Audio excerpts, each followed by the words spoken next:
I had been with Lila for 6 years. I originally thought we would get married, have children, and live happily ever after, but on my birthday, Lila's first love returned to the country. That's when I found out I was just a substitute for her first love, but she had never truly loved me. Since that was the case, I chose to let go and give her the happiness she deserved. On the phone, I said to my sister, "Sis, I've agreed to the wedding plans."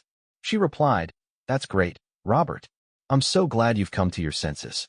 I could hear the excitement in her voice, and then she added, "Don't worry, the person I'll introduce to you will definitely be someone you'll like. By the way, I haven't seen Lila in years, so be sure to invite her too. I need to thank her for taking care of you all these years." I nodded. "Sure, but I don't think she'll be able to make it." I sat on the couch, my voice flat, my eyes fixed on the TV in front of me. On the screen, Lou Group's CEO, Lila, and the newly returned movie star, Jasper, were sweetly embracing each other. The media reporters were all over the story, congratulating the couple. My sister asked, "Not free? Could it be because her first love is back?" "Oh right. How could I forget? Today's the day movie star Jasper returned to the country. After all these years, they must finally be getting together." My heart tightened as I realized even my sister knew about Lila's first love, while I had been a fool playing the role of her substitute for 6 years. All these years, Lila had kept her reputation clean, with no rumors or scandals. No scandals, that's true. During the years I was with her, I never caused any trouble. During the day, I was a proper student, and at night, I was a proper sugar baby to her. I thought she loved me, but just a few days ago, I found out the reason she had kept me around was that I resembled Jasper, her unforgettable first love. She had always just seen me as a stand-in for him. I asked, "Sis, did you know Lila had a first love?" She replied, "Of course I did.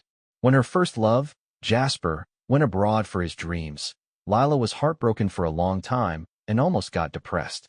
Thankfully, she eventually got over it. Lila was my sister Helen's college roommate, and they had always been close. So when I came to study here, Helen asked Lila to look after me. Over time, I developed feelings for Lila, and naturally, we began living together.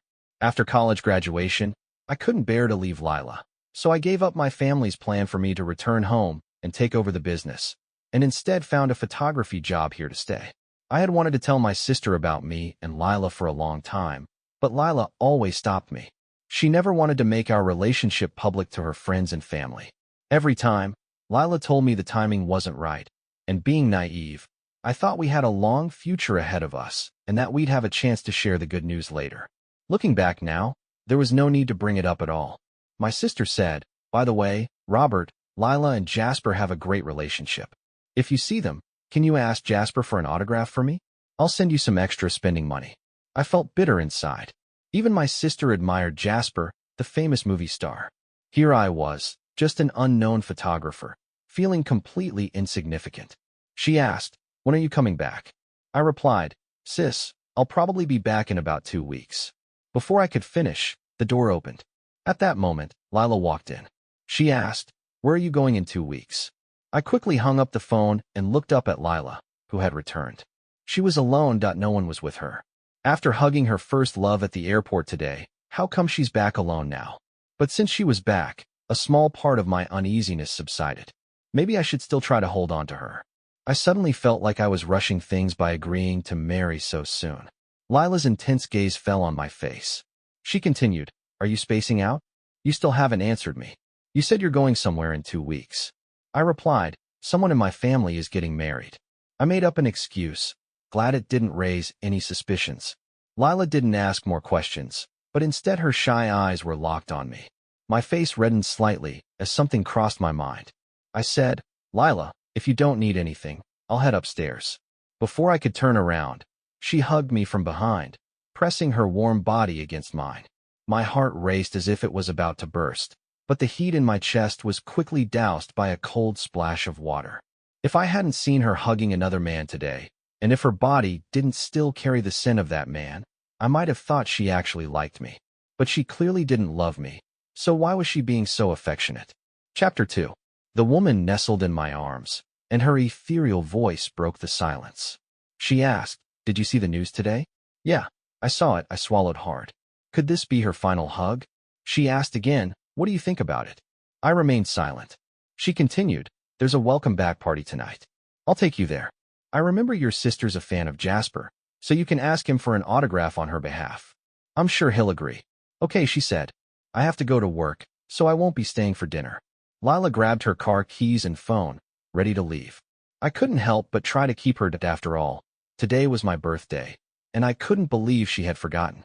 I said, Lila, why don't you stay for a little while and eat before you go? The food's already ready. She replied, no, I have a meeting with a client. You go ahead and eat. I'll have my assistant pick you up for the party later. I didn't insist. I just silently watched as Lila walked out of the door. In the past, every year on my birthday, she would give me small gifts, a scarf she had knitted herself or figurines of things I liked. Lila knew I loved photography. Whenever she heard about an auction for camera equipment, no matter how much it cost, she would buy it for me. This year, everything had changed. She no longer cared about me. In the end, I threw all the dishes I had carefully prepared into the trash, just like my love for her no longer worth holding on to. Just after throwing the trash away, my phone pinged with a series of birthday greetings. I was surprised that my friends had remembered my birthday. Even my older sisters had sent red envelopes. At that moment, 2 strangers added me as friends. I didn't recognize them, but usually people who had my number were either friends or acquaintances, so I accepted their requests. The first profile picture was of a lazy cat. As soon as I accepted the request, the person sent me a huge red envelope, accompanied by pictures of flowers and wine, wishing me a happy birthday. I asked, who are you? The person replied, hello, my fiancé. Happy birthday. I didn't expect this fiancé, whom I hadn't even met yet, to be so generous. It looked like I'd have to make an even bigger gesture when it was her birthday. The second profile picture seemed a bit familiar. As soon as I accepted the request, the person's moments popped up with a post. The picture showed a plate of shrimp and a pair of hands peeling the shrimp. I recognized those hands, that the nails were painted with designs I had done myself. I was stunned. Lila, who always claimed she never did anything with her hands, was peeling shrimp for someone else. This was something I had never experienced in all the years we were together. Back then, I always peeled shrimp for her while she worked on her laptop, quietly waiting for me to feed her. There were times when I pricked my fingers on the shrimp shells and bled, and it always hurt, but I just endured it. But now, it seemed Lila was peeling shrimp for someone else. This was the difference between being loved and not being loved. The caption read, round and round, I've returned home. She's still waiting for me. She knows I love shrimp, so she bought all the shrimp from the restaurant. A sharp pain shot through my chest. My mind raced as I recalled Lila's profile picture frame. No wonder this new contacts frame looked familiar. It was clearly a couple's frame. All these years, I had never been given such treatment because Lila was afraid that anyone would find out about us. I had been the only one kept in the dark all this time, while she had already made it clear to everyone that her heart belonged to someone else. Chapter 3. I had unknowingly fallen asleep on the sofa, and it was Lila's voice that woke me up. It's almost time for the dinner party, she said. Change into this. As my little brother, you can't embarrass me tonight. Got it. Lila handed me a box. I hadn't planned on going, but under her gaze, I reluctantly changed into the suit Lila had prepared for me. She said, Robert, you look really handsome. Your future girlfriend is going to be so lucky.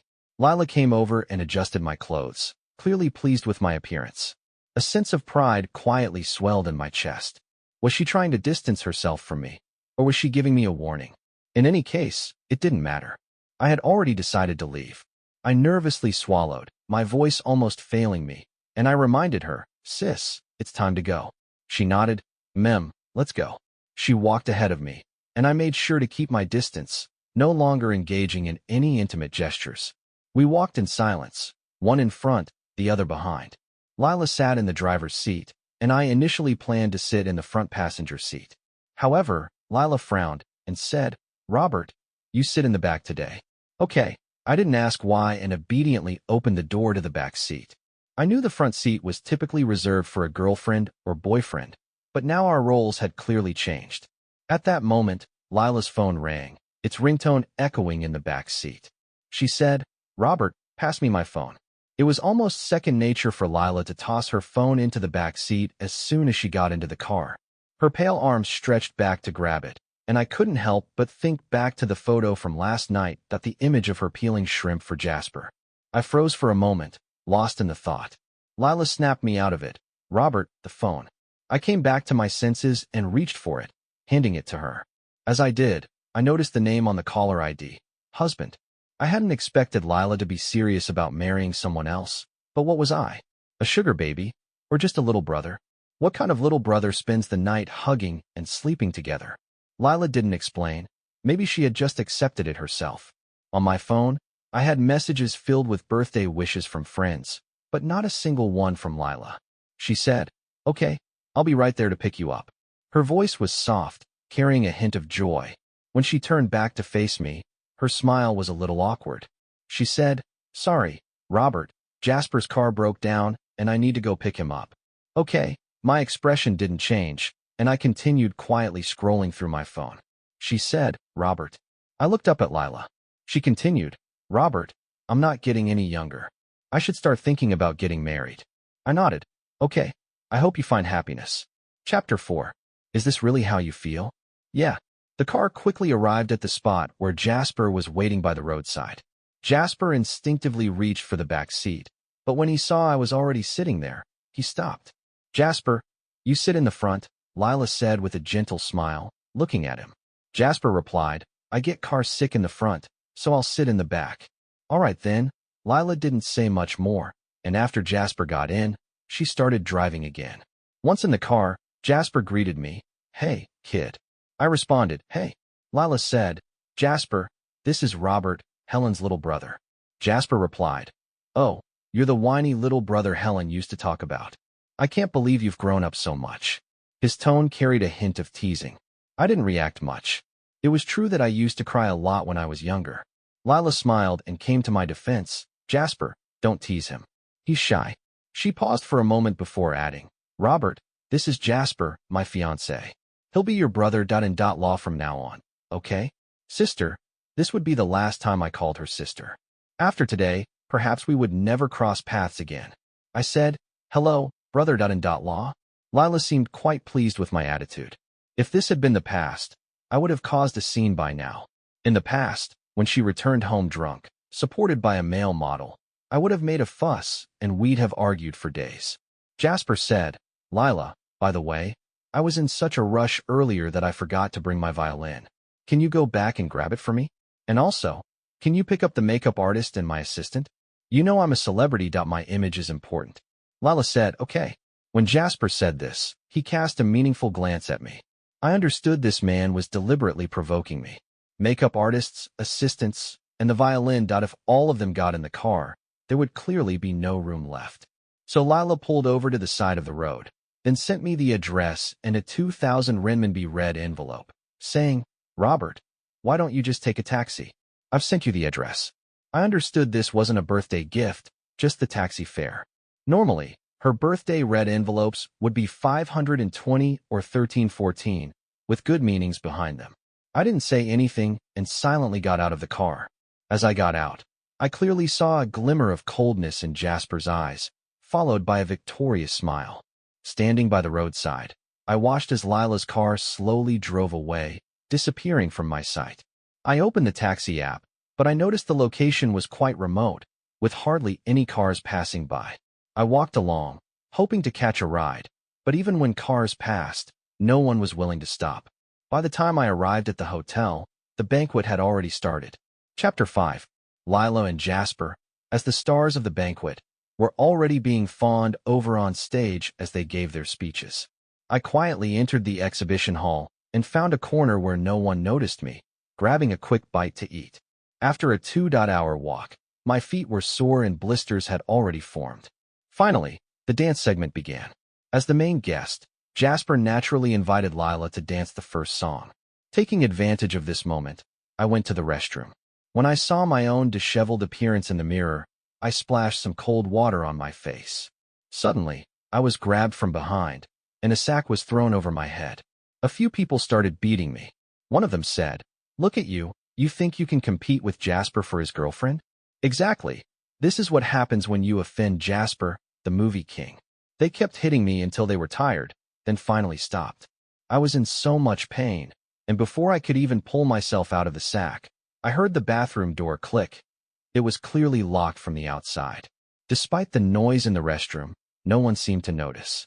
Clearly, the hotel staff had been bribed. I struggled to tear the sack off my body. Every inch of me ached, and I could hardly stand. When I finally crawled over to the door, I realized it wouldn't open. The lights went out just then as well. I have claustrophobia. As a child, I was locked in the basement by my friends, and by the time my older sisters came to find me, I had already passed out. Now I felt light-headed and trembling. I pulled my phone from my pocket and dialed Lila's number. The phone rang a few times before it was picked up. On the other end, I heard, "Robert, your sister drank too much and is already asleep." But I clearly heard Lila's voice asking, "Who is it?" Jasper quickly hung up. I knew Lila must have been with Jasper. When I tried calling again, the phone had already been turned off. I was left alone in the bathroom for the rest of the night. Of course, I fainted later on due to fear. The next day, the staff found me and sent me to the hospital. Thankfully, I was treated in time, and when I finally woke up, it had been 5 days. I took out my phone, hoping to see if Lila had tried to contact me, but all I found was a simple 2-word message, "On business trip." The date was 5 days ago. I absent-mindedly scrolled to Jasper's moments. There were photos of meals, sightseeing, and travel check-ins. It was clear that they had gone on a honeymoon early. After being discharged, I went to the hotel to check the surveillance footage, only to be told that the cameras were broken and couldn't be checked. No surveillance meant no evidence to prove that the people who attacked me were Jasper's fans. What a coincidence that the cameras just happened to be broken, and I had no way of checking them. I had no choice but to return home in disappointment. I couldn't help but wonder how Jasper's fans even knew who I was. I had barely ever been in public with Lila. I hadn't expected Jasper to harbor such hostility toward me. I had no evidence, so I decided to return home and pack up my things. I didn't have much, mostly photography equipment, but as soon as I opened the door, I was greeted by the sight of the two of them, cozy and affectionate, kissing in the living room. I hadn't expected to walk in on such a scene. Chapter 6. I didn't know whether to leave or just say, "You two continue." Lila said, "Robert, you're back. Jasper will be staying with us for the next few days." As she said this, the two of them were still tightly pressed together, reluctant to part. Okay, I had no issue with Jasper moving in. After all, he would be the one in charge here sooner or later. Jasper said, "Lila, you're so good to me. Once the heating in my place is set up, I'll head back." Lila replied, "Why go back? What's mine is yours. We're not strangers." Lila gave a soft laugh, then let go of Jasper and walked to the fridge to grab him a drink. It wasn't until just then that I realized Jasper didn't like cold drinks. Lila said, "You must be exhausted from packing earlier. Let me heat up some milk for you." Okay. They exchanged knowing glances, and I, unwilling to stay as a third wheel, decided to head to my room to pack up. As I reached the door to the room on the second floor, I suddenly froze. On the floor, scattered all around, were my photography equipment and film rolls, some of which were falling out onto the ground. There was also a water stain on the floor, with some of the film soaked in water. A lot of my equipment was piled up as though it had been deliberately broken. Jasper said, "Robert, I'm sorry. When I saw you weren't back yet, I was cleaning up your room and accidentally knocked your stuff over. I don't know how much your equipment costs, but if you want, just name a price and I'll pay you back." Lila, hearing the noise from upstairs, came up and glanced at the scattered equipment. She casually replied, "It's just some photography equipment. Jasper, you didn't do it on purpose. This stuff isn't worth much. We'll just buy some more later." I clenched my fists tightly. These were the photos I had worked on for many years, pouring so much effort into them. And now they were destroyed. Some of it was even due to be sent to the magazine tonight. Lila knew these things were precious, but she never allowed anyone to clean in my room, yet she let Jasper in here. I was furious. If the room outside was like this, what about inside? I quickly walked into the room. I found my laptop lying on the floor, alone and untouched. The floor was soaked with water, as if someone had intentionally flooded the place. Clearly, all the data on the laptop was gone. This laptop contained some of the photos and materials I was planning to publish. Jasper said, "Robert, when I came in, I was shocked too. Did you leave the water running?" When I came in, I rushed to turn off the water, and I even tripped over the computer. As soon as Lila heard this, a look of panic crossed her face. She asked, "You tripped? Are you okay?" "Let me see." Jasper replied, "I'm fine, just a little bruise on my knee. It's nothing." Lila then turned to me, her voice sharp. "Robert, what were you thinking? Why didn't you turn off the tap?" I was speechless. I opened my mouth, but clearly, anyone could tell that if I hadn't turned off the tap, the water wouldn't just stay in the room, it would have flooded downstairs by now. To get to the bathroom, you wouldn't even need to pass by the computer desk. Now Lila was clearly trying to defend Jasper. Lila said, "I'll take you to the hospital." When she looked at Jasper, her voice was gentle, but when she turned to me, her eyes were filled with anger and her tone was cold. She said, "Robert, you better clean up your room while you're here. I don't want to come back to this mess when Jasper is living here." Chapter 7. After Lila finished speaking, she took Jasper to the hospital. Not long after they left, I started to pack up the film rolls. Fortunately, I managed to salvage some. As for the damaged equipment and computer, I called in a professional to handle it. I was informed that most of it was beyond repair, with many parts no longer available on the market. The undamaged items I carefully packed up myself. I arranged for a courier and, to be safe, paid 10 times the usual amount for insurance, sending the equipment back to my hometown. However, the courier hadn't gone far when the van was stopped and a fire was set to burn everything inside.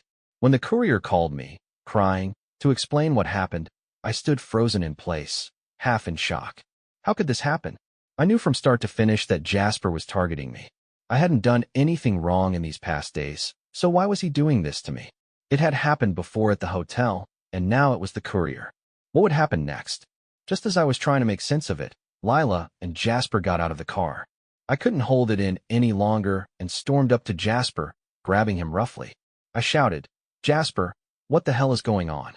Why are you doing this?" Lila yelled, "Robert, what are you doing? Let go of Jasper right now." A flash of displeasure crossed her face as she grabbed my wrist, her voice cold and stern. But my gaze remained fixed on Jasper. I said, "What am I doing? Why don't you ask him what he's been doing?" My eyes were bloodshot, my entire body on the verge of exploding with anger. Jasper replied, "Lila, I think I accidentally broke his photography equipment. He's still mad about it." "Sorry, little brother," he said with feigned remorse. "I'll pay you back for your equipment. Tell me how much it cost, and I'll have my manager transfer the money." Jasper shot me a look that was full of arrogance and mockery. Lila said, "Isn't this already settled, Robert? Why are you still hanging on to this? I'm ordering you now to let go of him."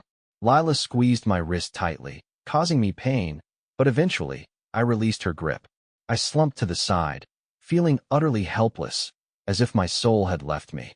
Lila said, "I already told you I'll buy a new set of equipment. You don't need to keep dwelling on this. After all, Jasper didn't mean it. In the end, you didn't even turn off the tap." I didn't respond. Every piece of equipment was something she had given me, and I cherished them so much, never wanting to let them get damaged. Many of them were rare and no longer available for purchase, but to Jasper, none of it mattered. Did that mean I didn't matter either? How could I have forgotten I was always Jasper's substitute? I should have seen it long ago. Lila didn't love me. She just loved the fact that I looked like Jasper. My heart died completely at that moment. That evening, I spent the night on the couch, just trying to get some rest, but I could hear the sounds of Lila and Jasper in the upstairs room, their voices filled with intimacy. I lay downstairs, quietly enduring the torment of it all. Chapter 8. The next morning, I quickly washed up, changed clothes, and was ready to leave. Just then, Lila came downstairs dressed in a black lace nightgown. When we used to sleep together, she would wear something equally provocative. I couldn't help but notice the hickeys on her pale neck. I quickly looked away, grabbing a coat from the side and heading for the door. If Jasper saw me looking at Lila like that, I couldn't imagine the drama that might unfold. Lila asked, "Robert, did you make breakfast?" Lila stretched with a yawn and slowly made her way toward the couch. It was her usual morning routine. She would lounge on the couch for a while, then ask me to massage her shoulders to relax her, and after that, I'd bring her breakfast and say, "Queen, please enjoy your meal." I replied, "No, I didn't make it. I have some things to do, so I'm heading out." I averted my gaze and stepped out the door. She asked, "Wait, where are you going?" Lila, like a lazy cat, lay on the couch, her alluring nightgown barely covering her thighs, her body exuding a sensual charm. Hadn't she and Jasper enjoyed themselves enough last night? Was she now trying to seduce me? I swallowed hard, forcing myself to look away. I'm just heading to the studio. I'll be back later. She replied, your studio doesn't make much, does it? You're always traveling for work. Come here and give me a shoulder massage, and I'll drive you there later. Lila laid back on the couch, waiting for me to comply. I replied, it's fine. I can drive myself. I practically ran out of the house, trying to escape. When I reached the underground parking lot, I received a call from Lila. She asked, Robert, where's the oil? It's in the cabinet under the stove. She asked again, which one's the salt and which one's the sugar? The salt's on the left. Sugar's on the right in the spice jar. I gritted my teeth as I answered. I couldn't believe that Lila was cooking breakfast for Jasper. It was clear, love and indifference couldn't be more obvious. I closed my eyes for a moment. Maybe it was time to put an end to this. I'd be leaving soon. Just as I was about to start the car, I noticed the fuel gauge was empty. When I got out to check, I found that all 4 tires had been slashed. I couldn't take it anymore. These awful, stalker fans would do anything for their idol. I pounded the side of the car in frustration, my fingers leaving deep imprints on the shiny surface. Just as I walked out of the parking garage, ready to grab a cab and go to the company to quit, a car suddenly drove straight toward me. I had no time to dodge, and the impact sent me crashing into a flower bed. The car sped off, leaving me behind. I struggled to pull out my phone and call Lila, but no one picked up. Looking at my bloody hand, I realized I had been slashed by the flower bed when I was hit. Then everything went black. When I woke up again, I found myself in a hospital, brought in by a sanitation worker who had found me.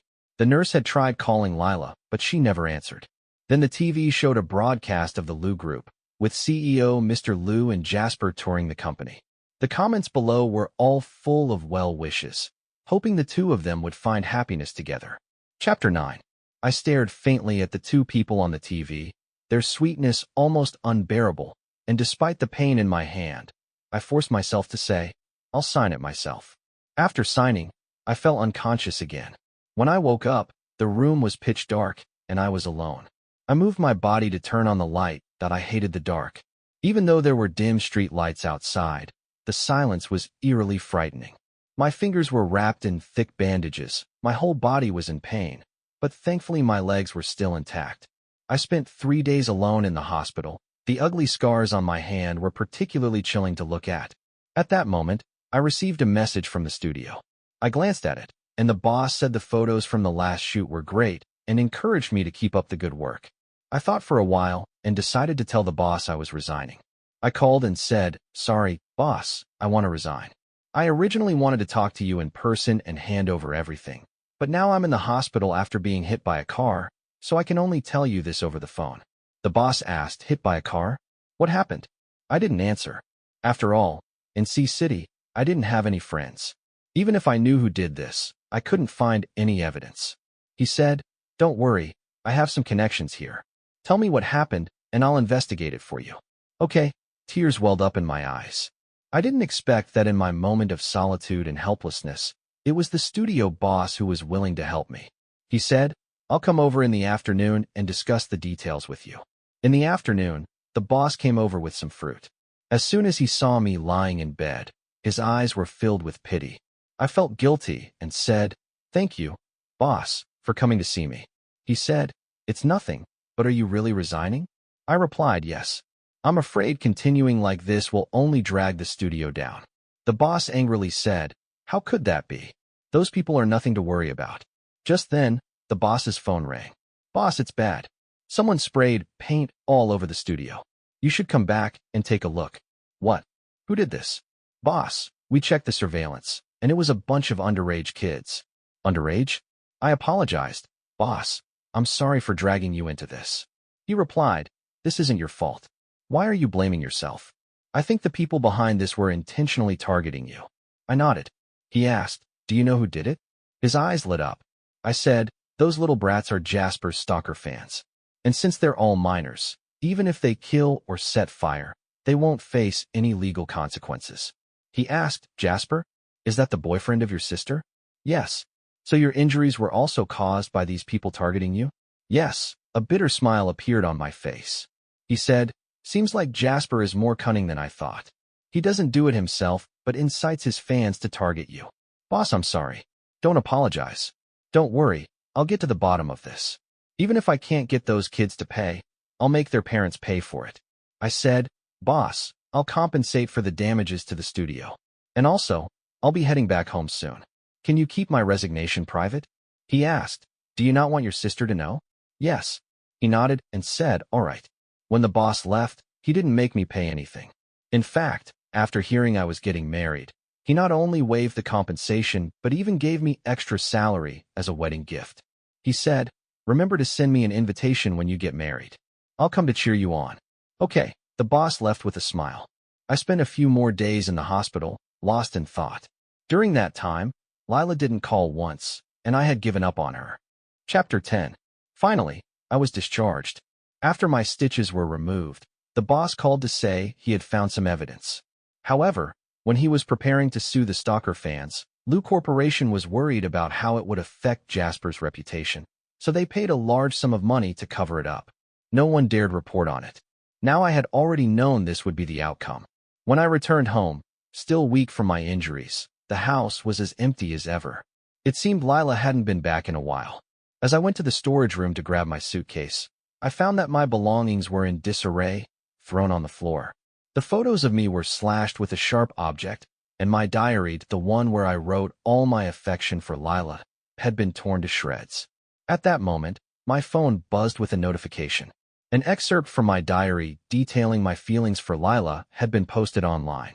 The backlash was immediate, and the internet was flooded with people condemning me, calling me shameless for having feelings for my own sister.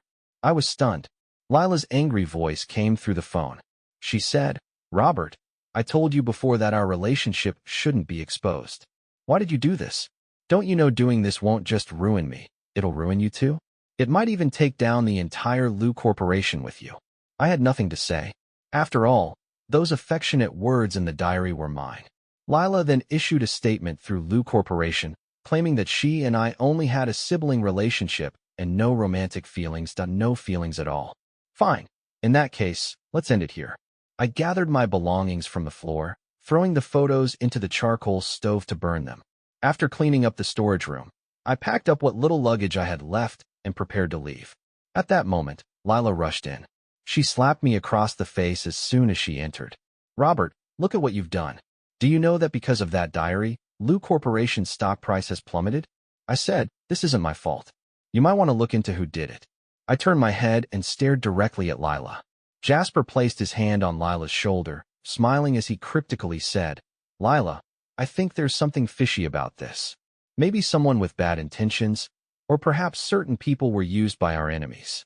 Lila said, fine. If I find out you did this, I won't let you off the hook. After saying that, she didn't even notice my pale face. Jasper shot me a cold look, a smile of victory flickering in his eyes. In the end, it was the stalker fans who did all this, and it had nothing to do with him. Besides, those fans were minors. Even if I wanted to sue them, I had nowhere to go. Jasper probably just wanted to watch Lila slowly become disillusioned with me and return to his side. I stood there stubbornly, waiting until their figures disappeared before I took out my phone and called a cab to the airport. When I sat in the cab, I glanced back at the villa I had lived in for 6 years.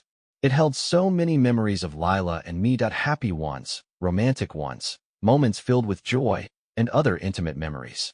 But now it didn't matter anymore. She no longer belonged to me. The cab drove off. Chapter 11. At Sea City Airport, when the plane landed, I slowly looked away, returning my gaze to the real world. I was back after 6 years. During those 6 years, I hardly ever came back. My parents and 2 older sisters would send videos every year during the holidays, asking why I didn't come back. I would always use the excuse that work was too busy to return. Once, when my older sisters insisted on coming to spend the new year with me, I ended up temporarily moving into the apartment they had bought for me. I tidied up and decorated it just enough to appease them. My relationship with Lila was a secret that couldn't be exposed. Over the years, I had kept this secret and the love no one knew about, living in both pain and sweetness. But now I no longer wanted it. I took my suitcase and walked through the crowd, leaving the airport. The familiar buildings caught my eye. After all these years, the airport hadn't changed a bit. It looked just the same as when I left 6 years ago, But 6 years had passed, and everything was different. I was no longer the naive young man I had been back then. I was now a mature man. My older sister's call came through. "Robert, are you really back this time? You're not fooling me, are you?" Her voice sounded uncertain, as if she thought I was lying again. Yes, I had promised many times to come home for the new year, but in the end, I couldn't bear to leave Lila alone, so I stayed in City A. I said, "Yeah, I'm back, and this time I'm not leaving." My sister replied, "Not leaving? Well, now that you're back, let's get married. We're all waiting for you to carry on the family line and have children." I laughed, "Big sis. Don't tease me. By the way, when are you going to find me a brother-in-law?" She said, "Forget about a brother-in-law. I'm busy right now and can't pick you up, but I've sent your fiancé to meet you. She should be arriving soon." I nodded, "All right." I was actually curious to see what my fiancé, whom I had never met, looked like.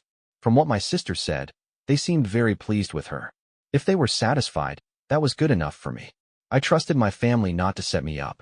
However, I waited outside the airport for a long time, getting increasingly anxious. I took out my phone to ask where she was. Just then, I heard the roar of a motorcycle engine. I looked up and the bike came straight toward me. I could see that the rider was a young woman, and I couldn't help but feel a sense of admiration for her. But why was she riding straight at me? I took a step back, almost losing my balance on the stairs. Just as I steadied myself, the motorcycle broke sharply and stopped right in front of me. I stared blankly at the young woman on the bike. She was dressed in a leather jacket, her long legs encased in leather boots and pants that hugged her graceful figure. Her slender fingers pulled off her black helmet, revealing her dark, glossy hair. She was effortlessly cool. I had never seen a woman ride a motorcycle so confidently and stylishly before. Actually, I'd always had a dream of riding a motorcycle when I was younger, but as I grew up, I realized that it wasn't really in line with my personality. Being the pampered child of my family, anything dangerous was always avoided, and I was well protected. Chapter 12. Beneath her long black hair was a delicate, beautiful face.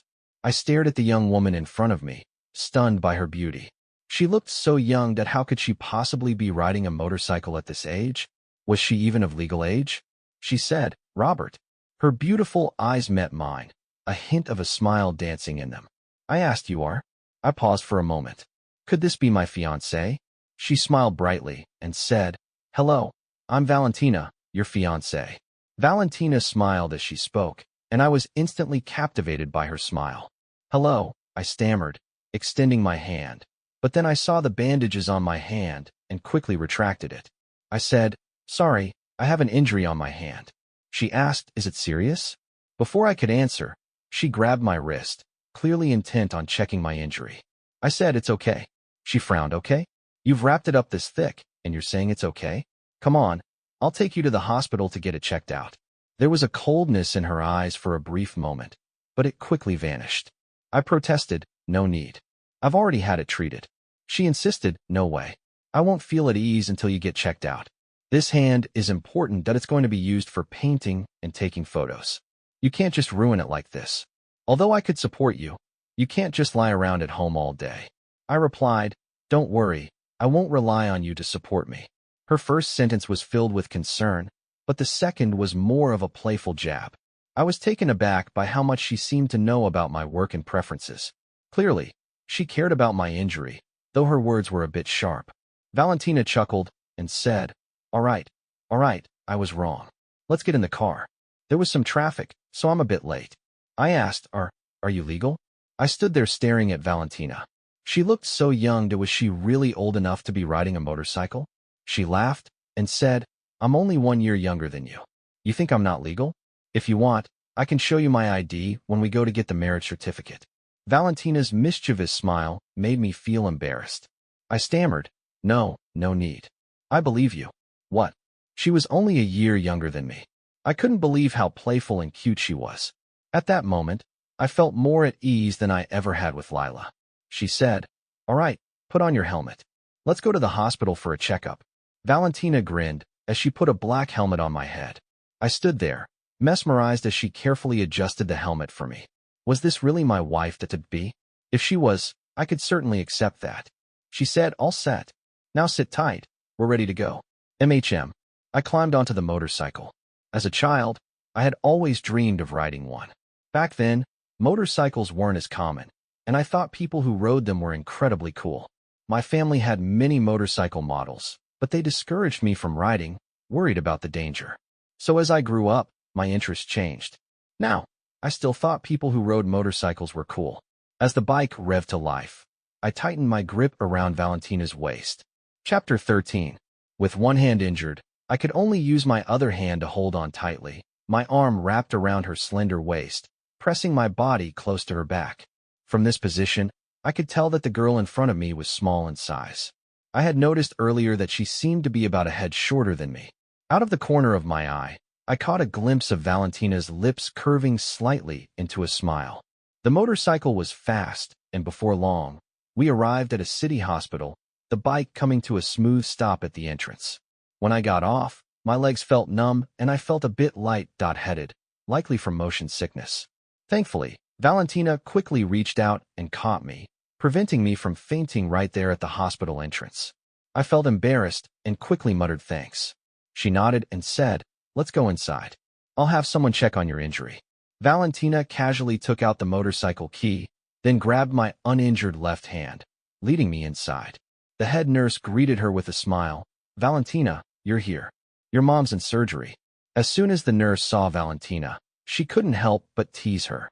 Valentina was the daughter of Dr. Sue, and at her age, not dating had become a frequent topic of gossip among the nurses. The nurses often joked about how someone so accomplished in her childhood could still be single at this age. Now that Valentina was older and more beautiful, the teasing had only increased, and with the pressure of her single status, she was constantly mocked by those around her. Valentina rolled her eyes inwardly, as she had forgotten that it was Nurse Lee who was on duty today. Had she known, she might have taken Robert to a different hospital to avoid this awkward situation.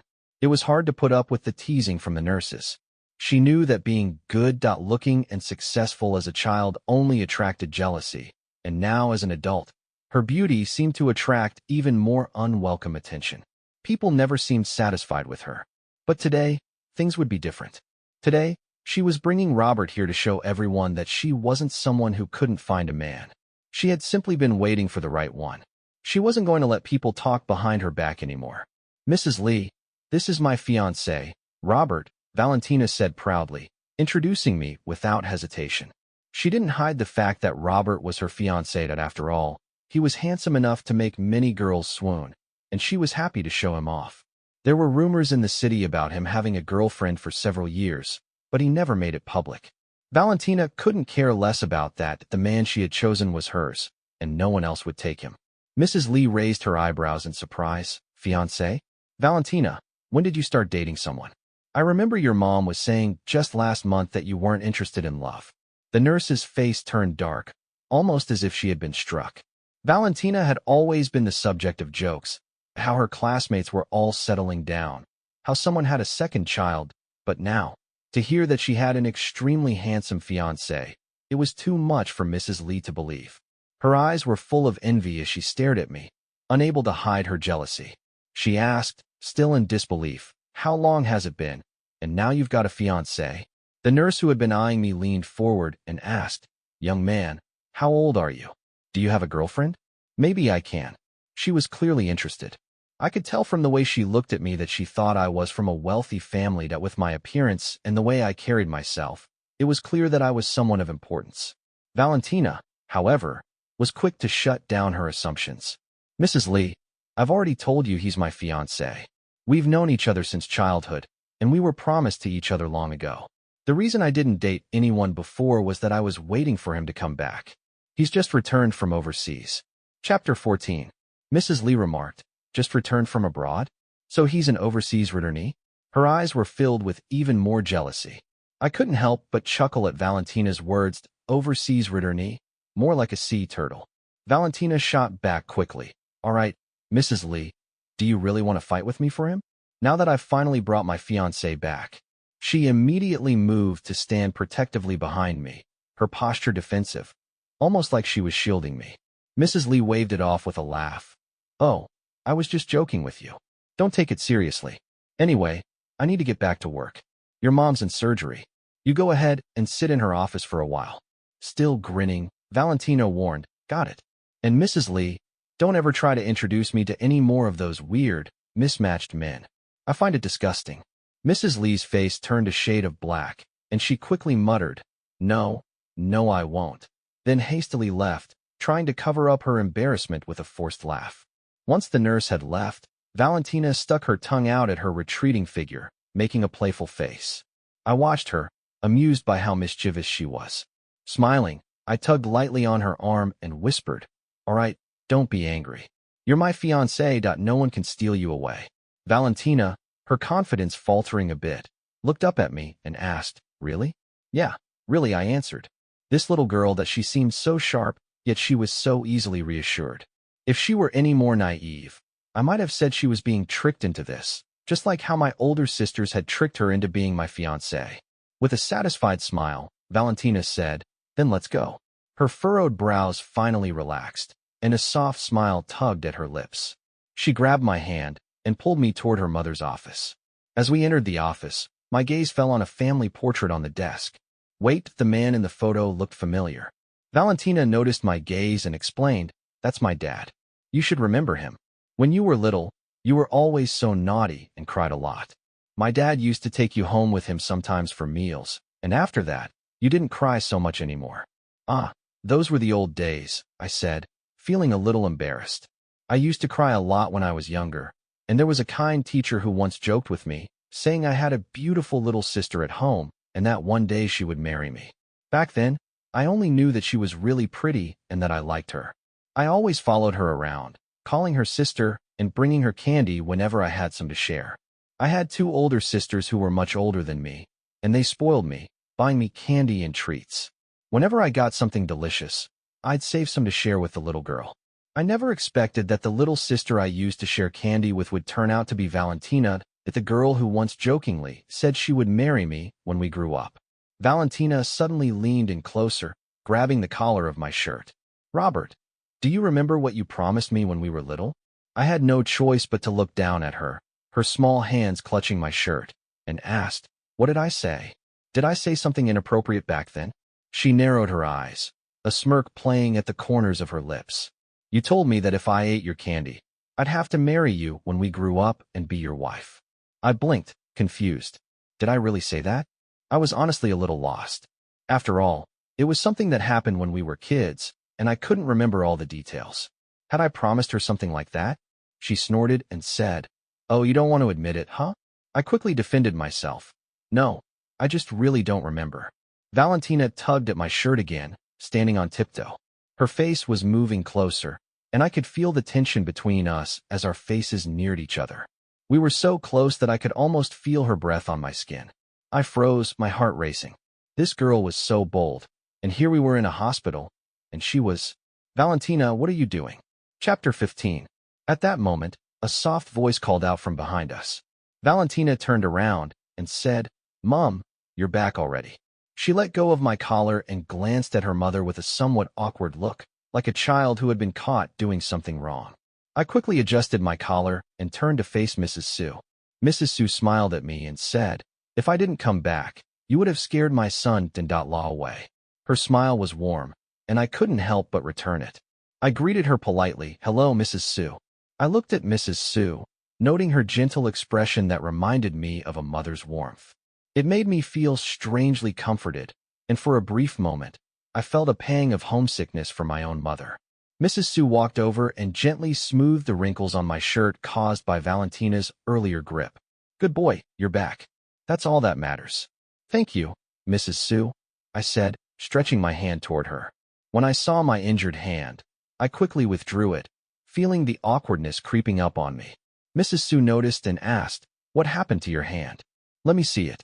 Her eyes filled with concern as she gazed at the bandage wound on my hand. It's nothing. I just tripped, I explained, trying to downplay the injury. You tripped and hurt it this badly? She asked, clearly unconvinced. She carefully unwrapped the bandages, revealing a long cut that ran down from my wrist, twisting down my arm.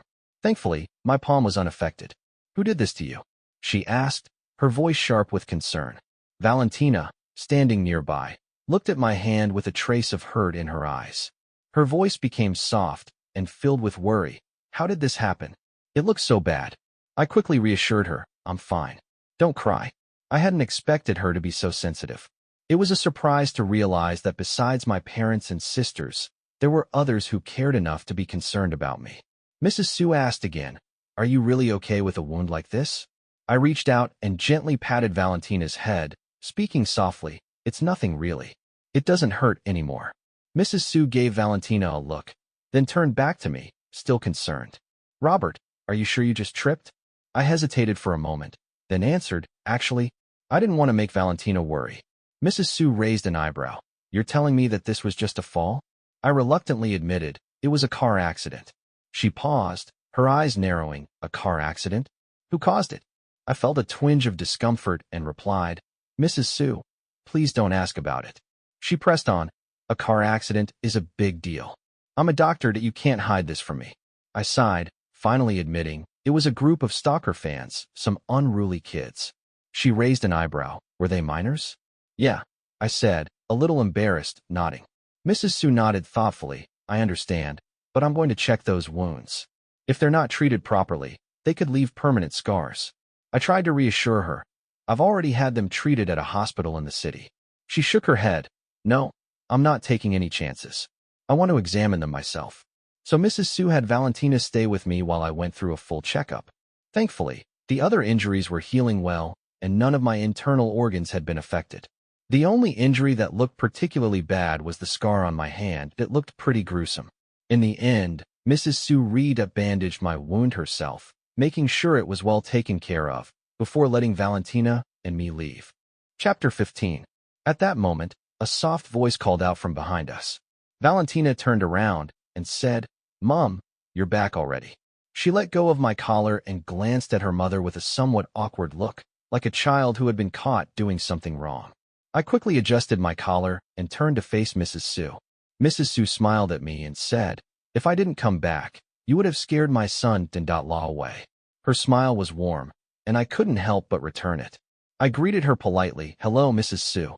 I looked at Mrs. Sue, noting her gentle expression that reminded me of a mother's warmth. It made me feel strangely comforted, and for a brief moment, I felt a pang of homesickness for my own mother. Mrs. Sue walked over and gently smoothed the wrinkles on my shirt caused by Valentina's earlier grip. Good boy, you're back. That's all that matters. Thank you, Mrs. Sue, I said, stretching my hand toward her. When I saw my injured hand, I quickly withdrew it, feeling the awkwardness creeping up on me. Mrs. Sue noticed and asked, what happened to your hand? Let me see it. Her eyes filled with concern as she gazed at the bandaged wound on my hand. It's nothing. I just tripped, I explained, trying to downplay the injury. You tripped and hurt it this badly? She asked, clearly unconvinced. She carefully unwrapped the bandages, revealing a long cut that ran down from my wrist, twisting down my arm. Thankfully, my palm was unaffected. Who did this to you? She asked, her voice sharp with concern. Valentina, standing nearby, looked at my hand with a trace of hurt in her eyes. Her voice became soft and filled with worry. How did this happen? It looks so bad. I quickly reassured her, I'm fine. Don't cry. I hadn't expected her to be so sensitive. It was a surprise to realize that besides my parents and sisters, there were others who cared enough to be concerned about me. Mrs. Sue asked again, are you really okay with a wound like this? I reached out and gently patted Valentina's head, speaking softly, it's nothing really. It doesn't hurt anymore. Mrs. Sue gave Valentina a look, then turned back to me, still concerned. Robert, are you sure you just tripped?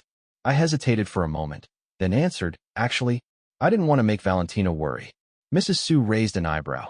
You're telling me that this was just a fall? I reluctantly admitted, it was a car accident. She paused, her eyes narrowing. A car accident? Who caused it? I felt a twinge of discomfort and replied, Mrs. Sue, please don't ask about it. She pressed on, a car accident is a big deal.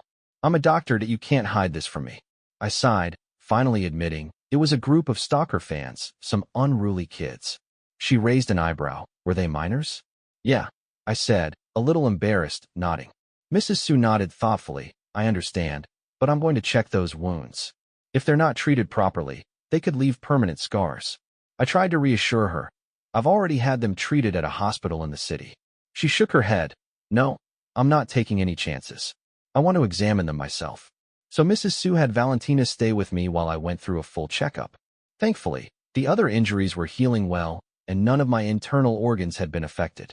The only injury that looked particularly bad was the scar on my hand. It looked pretty gruesome. In the end, Mrs. Sue bandaged my wound herself, making sure it was well taken care of, before letting Valentina and me leave. Chapter 16. Lila's Perspective. After Valentina and Mrs. Sue left, Mrs. Sue made a phone call to inform my sisters about Robert's accident. Upon hearing that their precious younger brother was hurt, both sisters were furious and immediately began looking into who might have hurt Robert in the city. Meanwhile, Lila had just finished dealing with work matters and was dragging her exhausted body back home. To her surprise, Robert was not waiting for her in the living room as he usually did. No matter how late Lila came home, Robert always waited for her. Sometimes he'd be reading, other times looking through photos on his camera, editing them on his computer, or even sketching. But tonight, the house felt strangely empty, and there was no sign of Robert. Lila kicked off her high heels, walking barefoot on the cold floor toward the sofa. Normally, Robert would have noticed her cold feet and brought over her slippers, gently warming them with his hands before helping her put them on. Sitting on the sofa, she furrowed her brow and dialed Robert's number, only to hear a cold, mechanical voice on the other end of the line. Sorry, the number you've dialed is currently unavailable. Lila stared at the phone in disbelief. Could Robert be angry with her? After all, in 6 years of living together, she had never once called him, but it was because of him that her company's stocks had plummeted. And now he was upset with her. She dialed her assistant's number, trying to focus. Give me the latest photography equipment, she ordered. She remembered that a few days ago, Jasper had accidentally broken Robert's gear. She had promised to buy him a new set, hoping that this would smooth things over with Robert. Lila paused for a moment before heading upstairs, lost in thought. She found herself standing in front of Robert's room and reached out instinctively to open the door, but once inside, she realized that everything was different. Robert's belongings were gone, replaced by Jasper's things, his clothes, hats, and even some music equipment. Then it hit her. Jasper had mentioned that his house didn't have heating, so he would stay with her. She had agreed, and Jasper had moved into Robert's room, but she hadn't fully processed it until now. The house only had 2 rooms, that hers and Robert's. If Jasper was in Robert's room, then where had Robert been sleeping? That morning, Robert had left without even changing clothes. Had he? Frantically, she ran to the storage room, hoping to find some trace of him, but it was empty, devoid of any of Robert's things. No bed, no belongings, not even a single scrap of paper. It hit her hard. Robert had taken everything, his clothes, his toothbrush, even their matching couple cups and photos. It was as if he had completely disappeared from her life. Chapter 17. Lila collapsed onto the sofa, regret flooding over her. She had been wrong to hit him. He had always been so good to her. Why had she done that? He hadn't done anything wrong. It was her own refusal to publicly acknowledge his place in her life. She had only wanted him to stay by her side, even if he was just her kept man, unwilling to let him go. Just then, Jasper's call came through. Lila, one of my fans has gotten into some trouble. Can you help me out? As she listened to Jasper on the phone, a shadow crossed Lila's eyes. When had her relationship with Robert changed so drastically? It seemed like it all started the day Jasper returned to the country. Wait, Jasper came back that day, and Robert had insisted she eat with him before leaving. It had been Robert's birthday. How could she have forgotten such an important detail? In the past, she would buy Robert a new set of photography equipment every year because he loved photography, and no price was too high for the best equipment. Now she finally realized why Robert had gotten angry and upset. It was because she had bought the equipment, not him. Lila, are you listening? Jasper's voice broke through her thoughts. What's the matter? Lila responded distantly, her mind swirling with memories of Robert. Jasper continued, it's just a fan issue. They're not letting it go, and you know how it is with fans. When they screw up, the idol has to pay. So I understand. I'll have my assistant take care of it, Lila replied curtly, already dialing her assistant's number. Once the call ended, Lila hung up and sat there, feeling emptier than ever. That night, she didn't go to bed. Instead, she stayed on the sofa, the memories of her time with Robert replaying in her mind. Every night when she came home, he would be waiting in the living room, urging her to go take a shower. By the time she got out, he would have already prepared the essential oils, massaging her with the kind of expertise that felt as good as any spa. She would always lie back completely satisfied, enjoying the happiness he gave her. Now all of that was gone. The next morning, Lila decided to go to Robert's former studio. She found it was under renovation, and she couldn't understand why. After some effort, she managed to get the studio owner's phone number. When she called, the man hung up immediately when he realized it was the CEO of Lou Group calling. Not giving up, Lila dialed again, and finally the owner answered, clearly frustrated. "Lou, we're just a small studio. Why are you making such a big deal out of this?" "What do you mean?" Lila asked, her voice sharp with urgency. The owner swore on the other end of the line, then replied, "What do I mean? You should know." "Fine, tell me what you want, but make it quick." Lila clenched her jaw, holding back her frustration. She needed to know where Robert had been sent recently. Chapter 18. The studio owner replied curtly, "How should I know where he went? Anyway, he's resigned." The man hung up the phone abruptly. Lila was left stunned, her heart racing with panic. Resigned? Where could he have gone? Then it struck her he had mentioned that a relative back home was getting married, so maybe he had gone back for the wedding. She tried to reassure herself, but deep down she was filled with unease. What if Robert had gone back and never came back? In a rush, Lila dialed Helen's number. The phone barely rang before Helen picked up. "Helen, did Robert go back?" Lila asked anxiously, her voice tight. "Yes, he did. He came back yesterday. All these years, we've really appreciated how much you've cared for Robert." Lila felt a bit awkward at the praise. It was the least I could do. It seemed that Helen still had no idea about her relationship with Robert. She had insisted on keeping things private, but now her decision was coming back to haunt her. After a brief pause, Helen asked, "Lila, do you know about Robert's little girlfriend?" Lila's heart skipped a beat and her voice tensed. I don't know." She quickly denied it, trying to sound casual, but the nervousness in her tone was evident. "Oh, never mind. By the way, are you free in a couple of days to attend a wedding?" Helen didn't push further. It seemed she had made peace with the fact that Robert was back, and any talk of the little girlfriend was likely forgotten. "Sure, I'll be there. Oh, and by the way, we're having a wedding soon that you should come." Lila blinked in confusion. "A wedding?" "Yes, a wedding. Robert's relative is getting married, remember?" Lila wasn't quite sure how to end the call, but she knew she had to. After all, Robert had said he was going home for a wedding, and it couldn't possibly be his own wedding. Helen was a staunch believer in not getting married, so it must have been Rebecca. Chapter 19. The Law Sisters' Perspective. Just as Helen hung up the phone, the door swung open and Rebecca stormed in, her face flushed with anger. Helen looked up, concerned. "What's wrong? Did you find something?" Rebecca tossed a pile of papers onto the table in front of her sister. "You take a look for yourself." The two sisters had always been protective of their younger brother. They couldn't afford to be careless, especially when Robert, the precious younger brother they had raised with so much care, was wronged in the city. They had to find the person responsible. Helen's eyes widened as she went through the shocking images in front of her. There were photos of Robert being beaten and locked in a bathroom, his parcels intercepted and burned, and even a picture of him being hit by a car.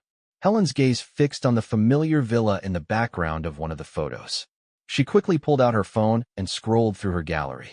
Sure enough, in a selfie Lila had sent her, the same villa appeared in the background. Helen mumbled to herself, could it be that all these years, Robert's hidden girlfriend was Rebecca? Noticing her sister's realization, Rebecca leaned in. Who is it?" Helen didn't immediately respond. She stared at the photo, comparing it with the one she had just found. After a moment, her eyes met Rebecca's. They didn't need to say anything.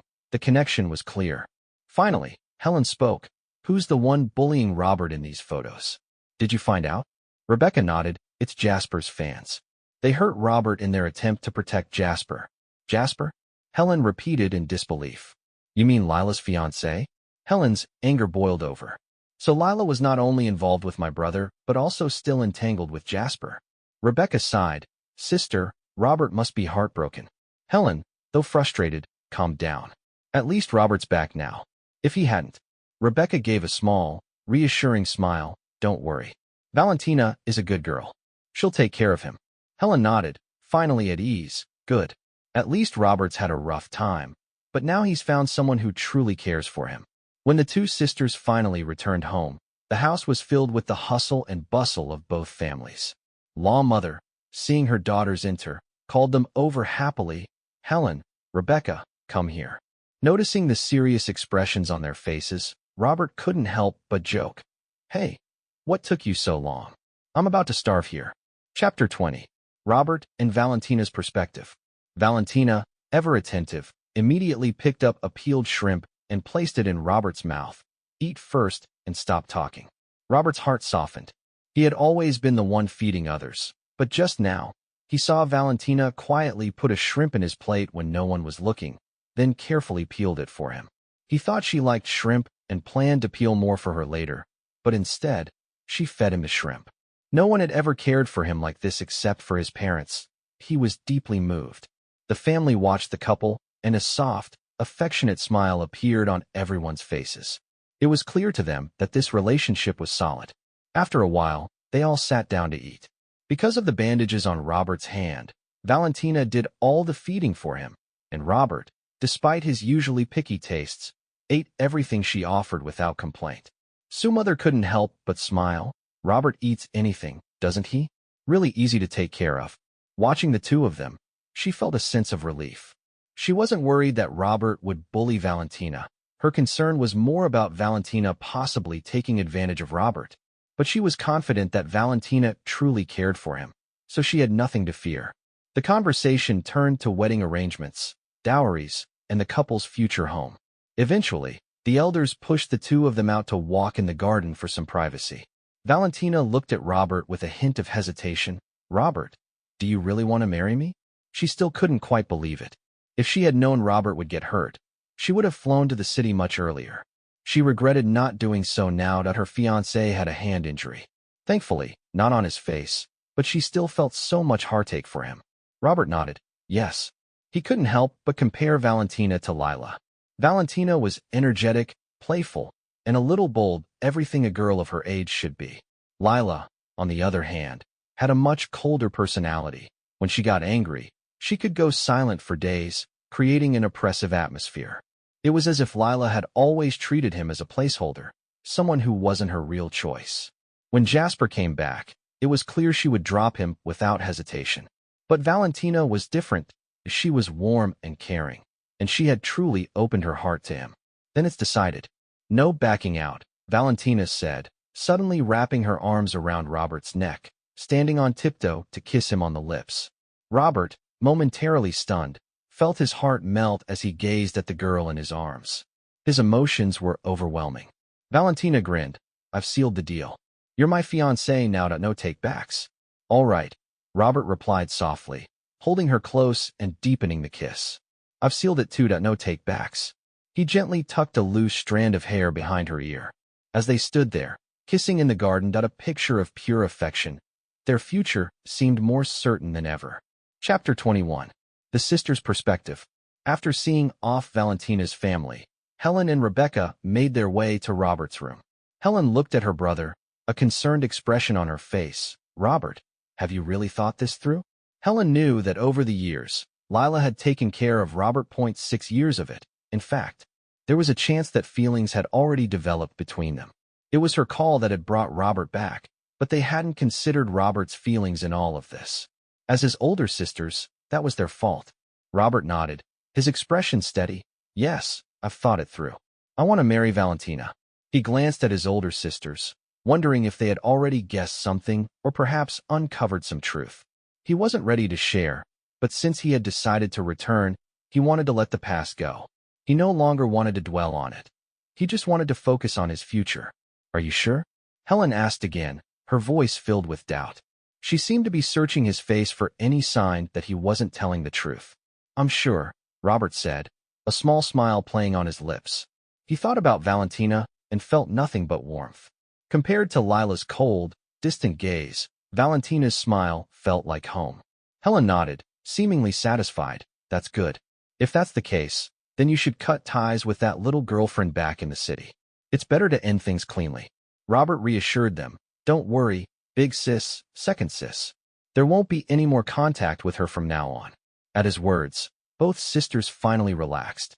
Though there was an unspoken question lingering in the air, why had Robert been hurt? But neither of them pressed the issue. It was clear that for Robert's sake, they didn't want to add to his burdens. The wedding was set to take place in about a week, and Robert would be busier than usual with preparations. His sisters, wanting to respect his decision, didn't want to complicate matters further. Chapter 22. Lila's perspective in the city. Lila was sitting at her desk, her mind consumed by thoughts of Robert. She couldn't shake the feeling that his departure had a deeper meaning, that something wasn't right. Just then, her assistant entered with a package. Lila tore it open, and as she glanced at the photos inside, her hands began to tremble. How could this be? Robert had been bullied over the past few days. No, it wasn't just once. The photos showed Robert trapped in a hotel bathroom, beaten. She recognized that night. It was when she had left him on the side of the road to take a taxi to the banquet. Now she realized the area had been isolated, with few taxis around. Had he walked to the hotel? Each photo was more disturbing than the last. There was even a picture of Robert getting hit by a car in front of a villa. Lila's heart skipped a beat as she realized that this had happened while she was at the company with Jasper. Looking at the date, Lila felt a wave of panic that Robert must have been terrified. If it hadn't been for a passing cleaner, he might have been left there to die. Who did this to him? Her voice shook as she ordered, "Find out who did this." Her assistant looked at the photos, equally stunned, before rushing out to investigate. Lila, her hands still trembling, tried to reach Robert on WeChat, but his account was blocked. She tried everything she could think of, but all attempts to contact him were futile. Panic set in doubt what had happened to him. In a rush, she called her assistant again. "Have you found out anything?"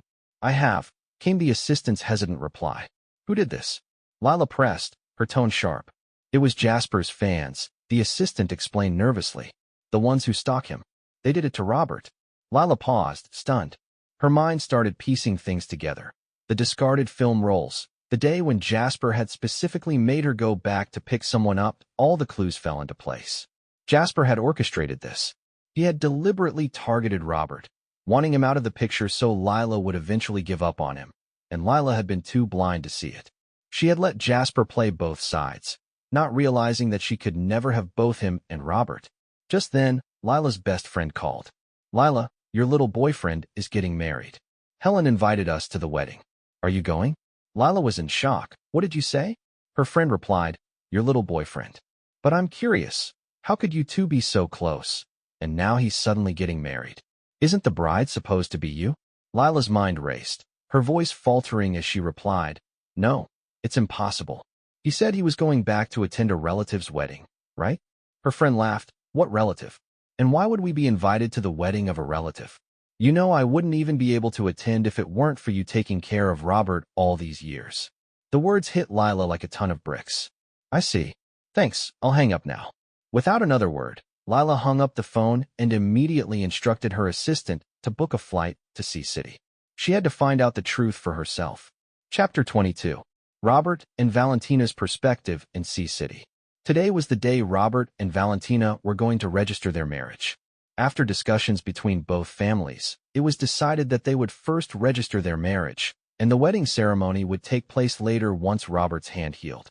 Both families were now searching for effective scar removal creams, hoping to cover up the deep scars on Robert's arm before the wedding. For Robert, it didn't matter much, but for his little girlfriend, every glance at the injury pained her. "Don't worry. I'm fine," Robert comforted her, trying to soothe her concerns. Valentina, however, was still visibly upset. She was the type to be easily comforted by a small gesture, and a simple piece of candy could cheer her up. She had arrived early at the Law family's house that whether it was for registering their marriage or preparing for the wedding, she was in a hurry. The night before, she had discovered that the woman Robert had been with for 6 years was now in Sea City, and they still hadn't officially registered their marriage. Robert chuckled as he saw Valentina waiting outside in leather pants and jacket, holding a helmet and leaning against a motorcycle. "It's so early that the Civil Affairs office isn't even open yet."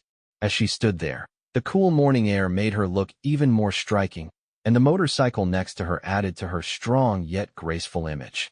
If Robert's hand were healed, he would have certainly liked to ride it with her. He quickly opened the door, pulling her inside. "Aren't you cold dressed like that?" Robert reached out to hold her hand, Feeling the slight chill in her fingers, his heart ached a little. He slowly transferred warmth from his own hand to hers. "It's fine," Valentina replied with a soft smile, enjoying the warmth from Robert's hand. She thought to herself, if only I could hold his hand like this forever. "Valentina, you're here so early," said Mrs. Law as she came downstairs. She noticed how Robert's eyes were entirely focused on Valentina, and a warm smile spread across her face. The girl was eager, but she thought it was a little too much. Robert wasn't all that special, he was just good-looking and gentle, with no great strengths. It was puzzling how such a beautiful girl had set her sights on him. In her younger days, Mrs. Law wouldn't have cared for such a son. One who was handsome but useless. But Robert was the only son, pampered from childhood, and with two sisters running the family business. He hadn't had much pressure in life. It was only now that he had finally found a woman he wanted to be with. "At least this girl seems good, obedient, and sweet," Valentina said. "Mrs. Law, I'm going with Robert to try on wedding dresses today. We might be a little late returning. I hope you don't mind." Mrs. Law smiled knowingly. "Of course not. You two are officially husband and wife now. The sooner you have a baby, the better."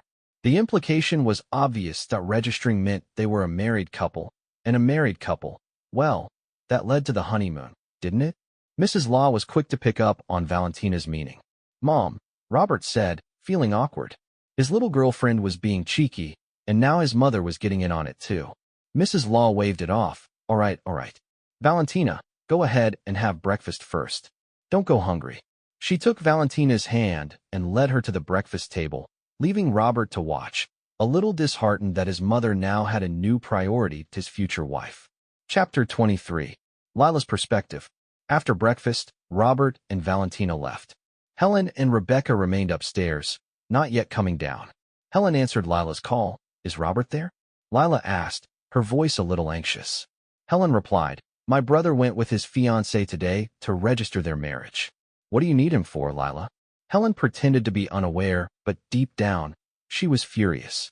Lila had kept her relationship with Robert a secret for 6 years, treating him like a kept man or a stand-in for Jasper. How had she not realized that Robert actually shared some similarities with Jasper? No wonder Lila's depression had lifted once Robert went to the city for school. Helen had always seen Lila as a close friend, but now it felt like she was betraying her by trying to marry Robert, especially when she had kept her true intentions hidden for so long. If it weren't for Jasper returning to China, Helen suspected they would have never found out that Lila's little friend, who had been dragging Robert along all these years without exposing their relationship, was in fact someone who had once been Helen's most trusted friend. Lila's voice quivered with panic.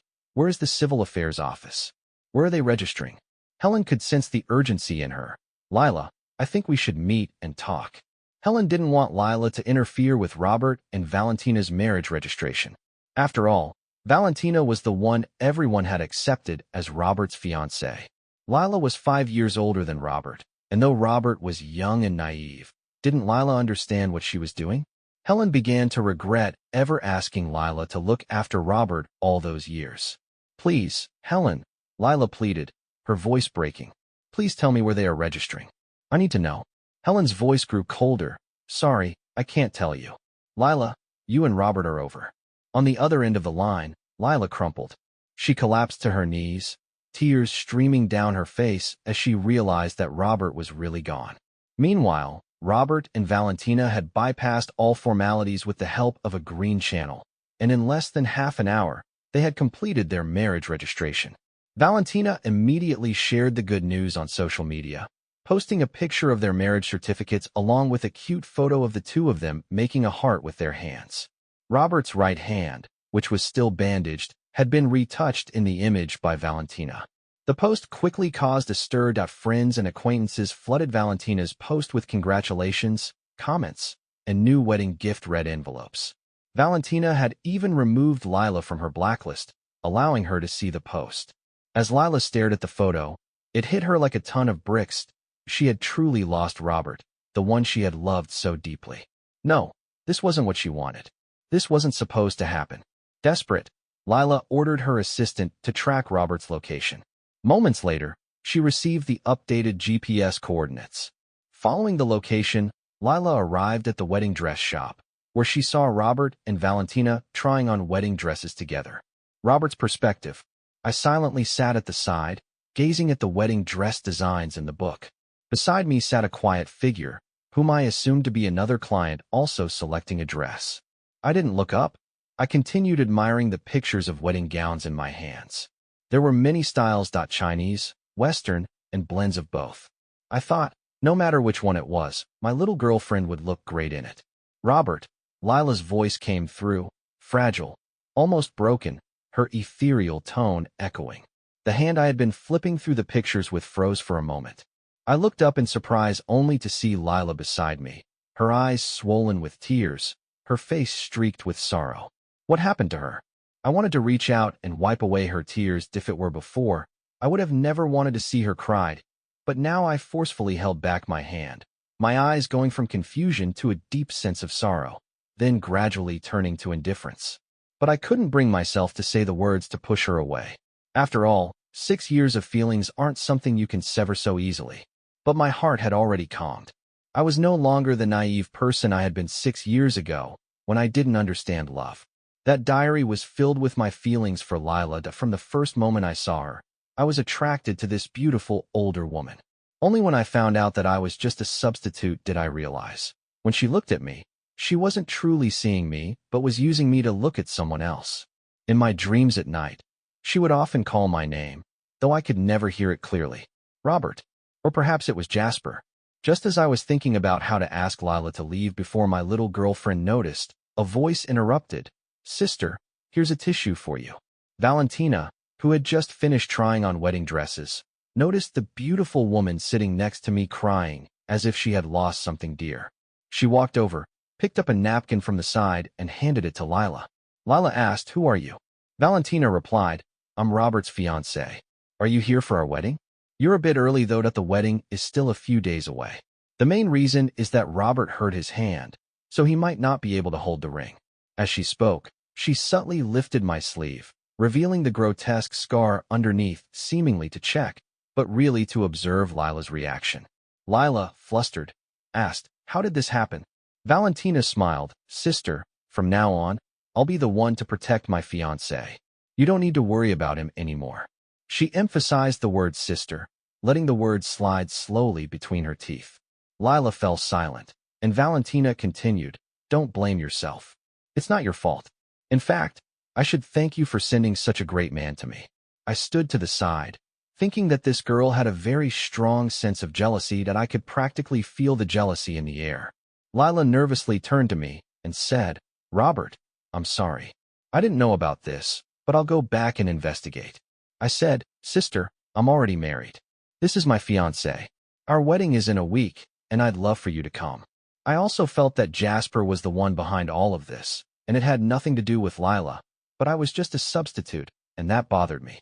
After all these years of being her arm candy, I had let go of it, but what did it mean that she was here now?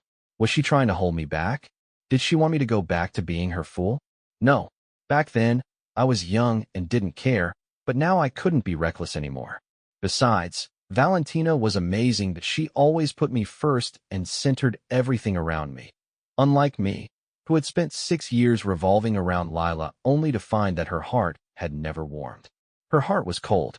Chapter 24. The truth was, Lila didn't love me, she just wasn't used to not having someone around to serve her. She said, "Robert, please give me another chance." Lila reached out, grabbing my arm, her voice choking with tears, almost pleading as she was on the verge of kneeling. I replied, "Sister, from the moment Jasper returned and you had me call him brother Law, didn't that prove we're just like siblings? So what are you doing now? I'm not a good match for you.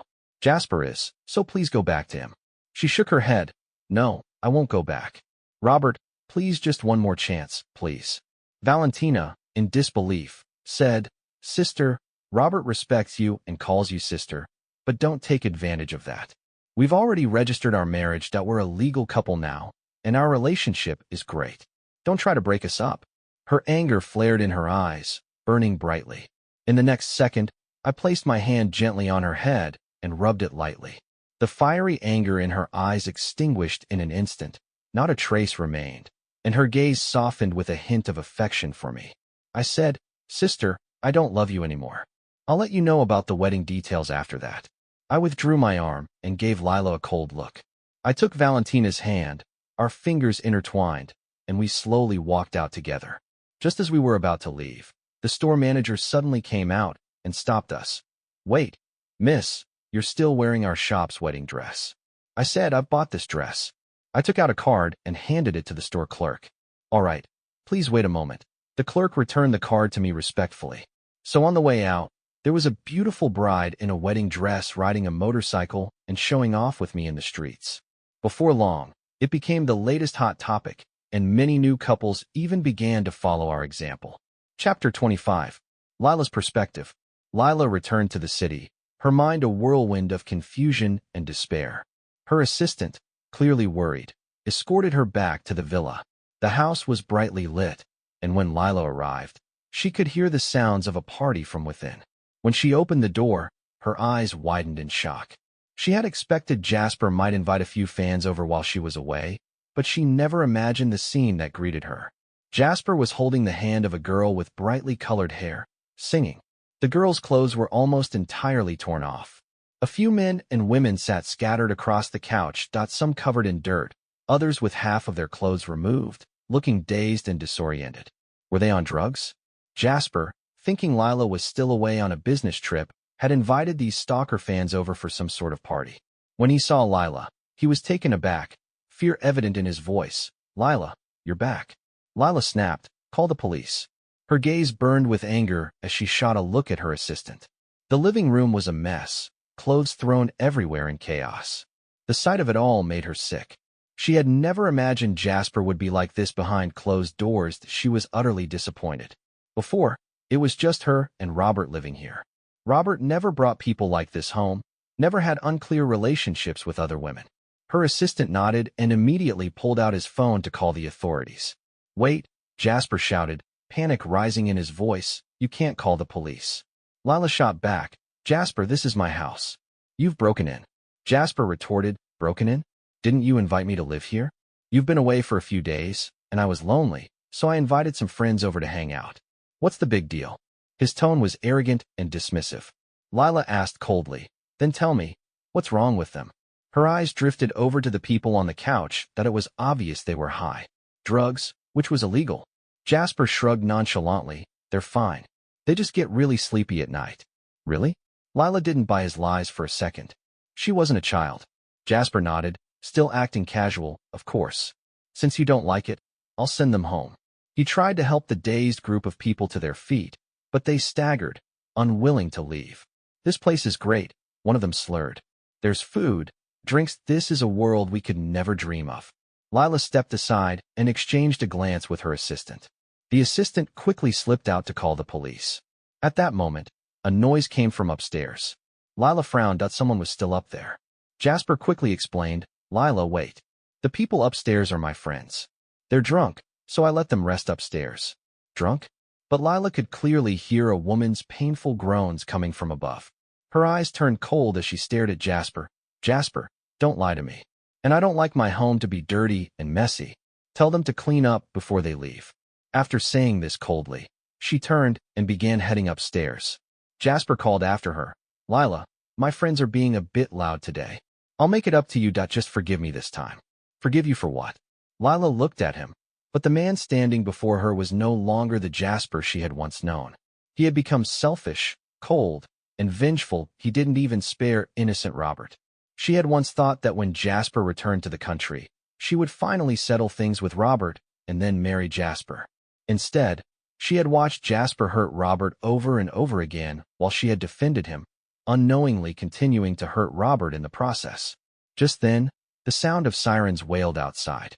Jasper's face went pale, his eyes darting anxiously between Lila and the door.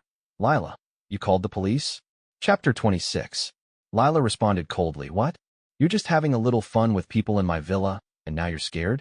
The more Jasper acted this way, the more suspicious Lila became. What exactly did he think her villa was?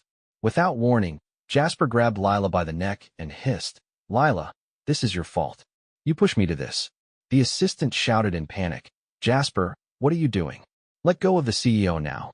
Rushing forward, The assistant's eyes were wide with fear as he saw Jasper tightening his grip on Lila's neck. He reached for Jasper, trying to pull him away, but Jasper was like a madman now, his strength only intensifying. Lila struggled to breathe, her vision blurring as she gasped for air. She couldn't help but think that maybe it would be easier to just die right there, that Robert had already rejected her, and now she didn't want to live either. Stop. Just then, the sound of police sirens broke through the chaos.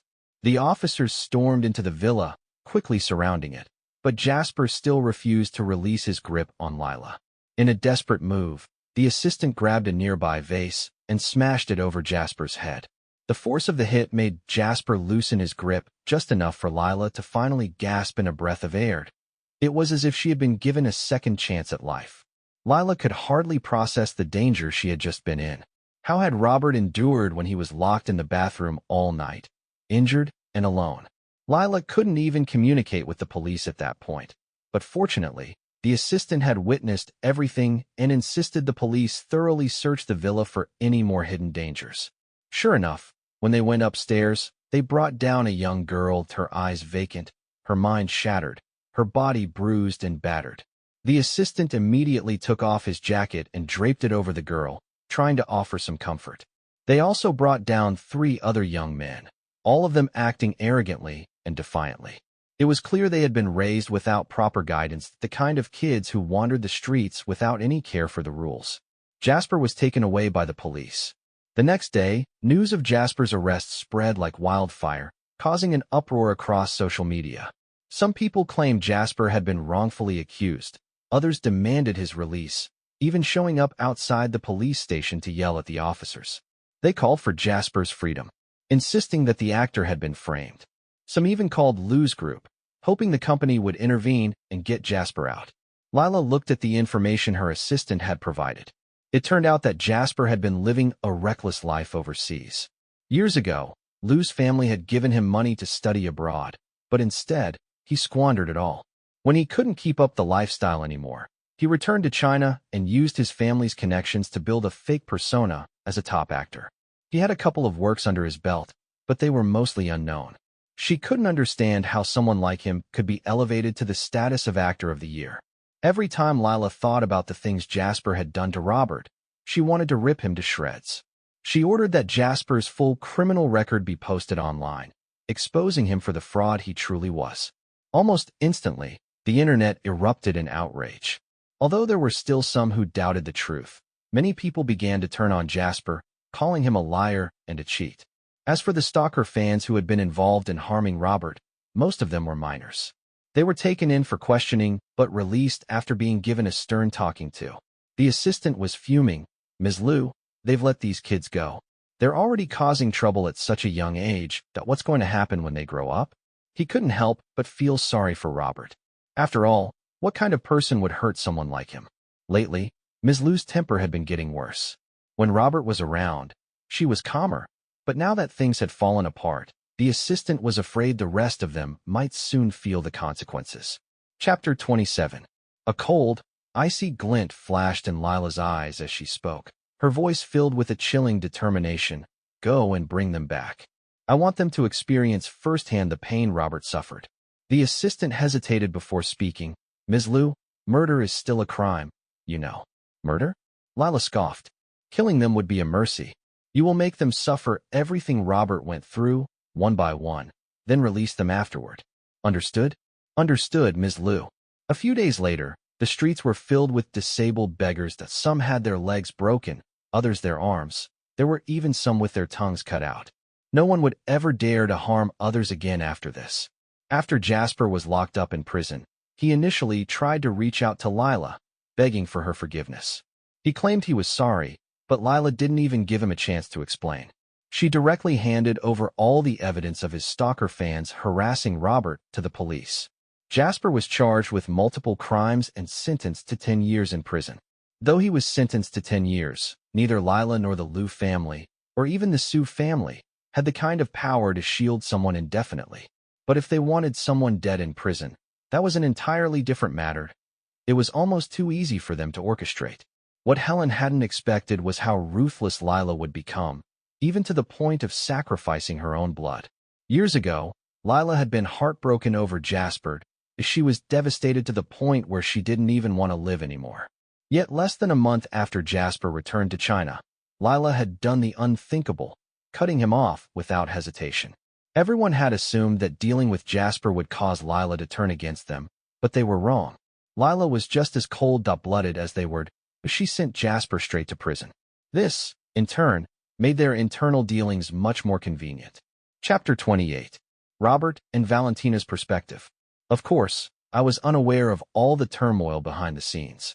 Valentina was constantly at my side, obsessing over every detail of the wedding, picking out the wedding dress, the invitations, the floral arrangements, my parents' outfits, the decoration of the venue, and the finer details like whether we should use Chinese or Western-style tableware, or a combination of both. By night, she never left my side, constantly talking about having children with me. On the night of our wedding, she even stayed in my room, drunk and stubborn, refusing to leave. Even her parents couldn't do anything to stop her. In the end, they had no choice but to let Valentina stay, or she would go directly to the wedding the next day. But the old family rules couldn't be broken. We were finally separated by force, and as I was leaving, Valentina clung to my clothes, unwilling to let me go. I had to take off my jacket and coax her for a while before finally sending her back to the villa. Once she calmed down and fell asleep, I rubbed my temples and was escorted back by the butler. The wedding went ahead as planned. Valentina was still a little groggy when the bridesmaids woke her up in the morning. She was even a bit irritable at first, but when she saw the bridal suite and the bridesmaids, she remembered that it was her wedding day. Her irritability quickly vanished. One of the bridesmaids teasingly asked, "Valentina, the groom's on his way. If you don't get up now, are you planning to have him carry you out of bed?" Another one joked, "Why not? Our Valentina is a little fairy, after all." Valentina replied, all right, I'm getting up." She finally got out of bed. Today was her wedding day, and after tonight, I would be completely hers. The groom arrived. When I appeared downstairs in the villa, the bridesmaids squealed in excitement, shouting, "He's here! He's here!" Valentina stood up, but was immediately stopped by the bridesmaids. When my figure appeared at the door, a shower of red envelopes was thrown in the air like confetti. The bridesmaids, momentarily distracted by the scene, quickly scrambled to grab the envelopes off the floor, completely forgetting the planned performance. By the time they realized what had happened, Valentina had already slipped on her shoes and was quietly being carried out by me. The luxury car slowly drove off, leaving the bridesmaids behind still scrambling to collect the red envelopes. The groomsmen, equally bewildered, hadn't even had time to deal with the bridesmaids' antics before everything was over. They quietly followed us, while the bridesmaids would eventually be escorted to the wedding venue. As the wedding car entered the hotel, I got out and was about to carry my still drowsy bride out of the car when I heard a soft voice call my name, "Robert." I hesitated for a moment, holding Valentina in my arms. Valentina sleepily said, "I'm awake, husband." Her voice, once sluggish, now full of energy, was as if to say, "The wedding is today, don't even think about stealing my man." I smiled indulgently and playfully tapped her nose. She smiled back, husband, hug me." Valentina snuggled closer into my arms. I grinned, of course. Gently, I lifted her out of the car, then turned my gaze to Lila. "Lila, I'm so glad you could attend the wedding today." I spoke calmly, my eyes briefly meeting hers before moving back to Valentina, who was nestled in my arms. Helen, standing nearby, nervously glanced at Lila. She had promised Lila that she would only watch me get married, but if Lila caused any trouble, she would surely be blamed. Before Helen could step forward, Rebecca grabbed her wrist to stop her. I made no move to acknowledge Lila. Lila spoke, "Robert, this is my wedding gift to you. I hope you like it."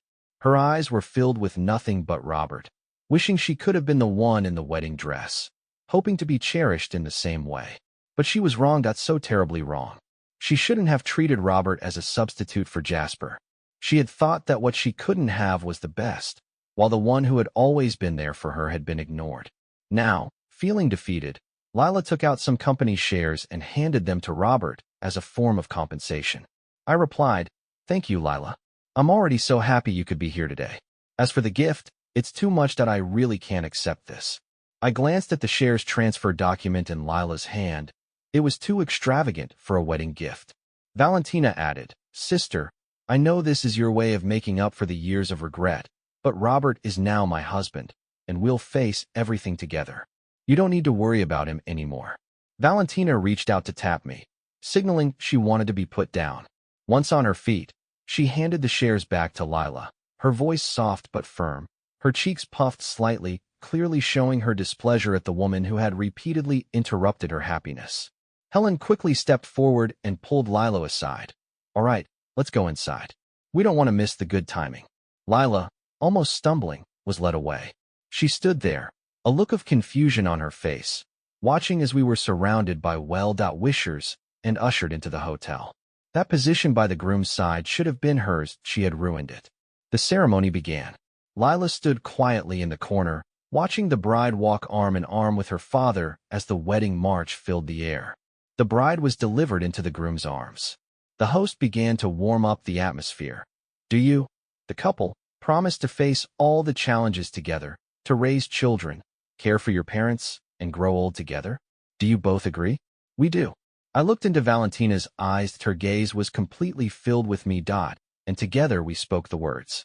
Now, the exchange of rings. I took the ring, then suddenly knelt before her. "Hi, Valentina. Thank you for marrying me. I also thank you for choosing me." We carefully slid the rings onto each other's fingers. The host smiled and said, "Now, the groom may kiss the bride." Before the words were fully out, Valentina had already thrown herself into my arms, and we kissed. Guests applauded, showering us with blessings. Lila had no idea how she ended up outside the hotel, but she was in a daze and eventually collapsed by the roadside. Helen and Rebecca, coming out, felt some guilt and decided to take Lila to the hospital. Meanwhile, Valentina and I were already on our honeymoon, heading abroad to celebrate. A year later, our first child was born. A beautiful little princess. Lila sent a congratulatory gift. This time, it wasn't company shares but an entire set of priceless gold jewelry. I didn't refuse this time and invited Lila to join us for the baby's full moon celebration. Valentina suggested that we find a godmother for the baby. In the end, the opportunity was given to Lila. Lila looked at the baby in her arms. That the child resembled both her mother and father. Lila made a silent decision. She would go back to work hard to earn money for her adopted daughter's milk powder.